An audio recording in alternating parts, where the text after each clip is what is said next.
بسم الله الرحمن الرحيم. السلام عليكم ورحمة الله وبركاته. كالعادة في آخر ماتشات الأهلي بيعكنن على جماهيره، بس يمكن النهاردة إلى حد ما الكرة مش عايزة تخش صراحة. يعني الكرة مش عايزة تخش. يعني الشوط الأولاني انفراد لجراديشار بيضيع، كورة في القائم لجراديشار بتضيع، كورة لياسين مرعي. فتعرف كده ان الدنيا مديه ظهرها للعيبه، ده اللي يدل ان في حاجه مش سالكه في نفسيات لعيبه النادي الاهلي. اول مره النادي الاهلي في تاريخه يمر بحته النفسيات دي بالشكل ده.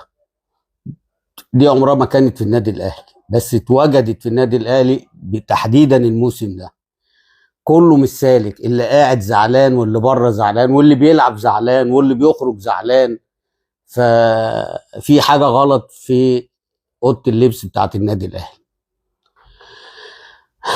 حتى ضربة الجزاء، يعني حتى ضربة الجزاء بتضيع. ومن مين؟ ومن زيزو اللي انتوا جايبينه، اللي هو متخصص ضربات الجزاء رقم 1، ثم الكروسات او القرانل رقم 2. فقد الفترة اللي فاتت دي بتاعت القرانل، كل شوية من هنا لهنا رايح جاي هنا. انا بقترح عليه ياخد يعني يأجر توك توك ويروح بقى من هنا للكورنر ده ومن هنا للكورنر ده. يعني ما تسيب حد، هي مش ماشيه معاك، سيب محمد هاني، سيب طاهر، اي حد يرفع غيرك. يعني هو مش توكيل، انت مش واخد توكيل يعني قرار. حتى ضربه الجزاء اللي انت متميز بيها ضاعت. طب وبعدين والحل؟ هو المفروض كان يخرج، يعني بامانه ربنا كان المفروض يخرج، حق ربنا يعني. وجراديشار حتى لو هو سيء يفضل في الملعب. يعني حتى لو جراديشار لو هو سيء يفضل في الملعب، لان ما عندكش الا هو اللي هيعرف يجيب جول. حتى لو ضيع 3 4 5 اجوال، ايه المشكله؟ هو برضو اللي هيجيب الجول.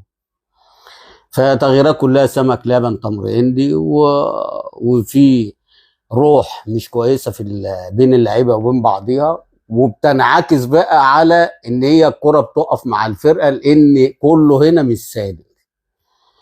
فانا بقول ان قبل ما يفوت الاوان، ناس تقعد وناس تطلع اعراض في شهر يناير اللي جاي ده عشان تظبط تاني النادي الاهلي كده، لان كده النادي الاهلي ولا بطوله ياخدها السنه دي بالشكل ده.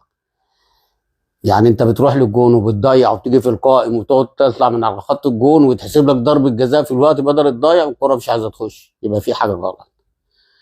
على العموم مبروك للنادي المصري البونت اللي خده النهارده، ارض لك للنادي الاهلي وجماهيره، وان شاء الله اشوفكم قريب باذن الله.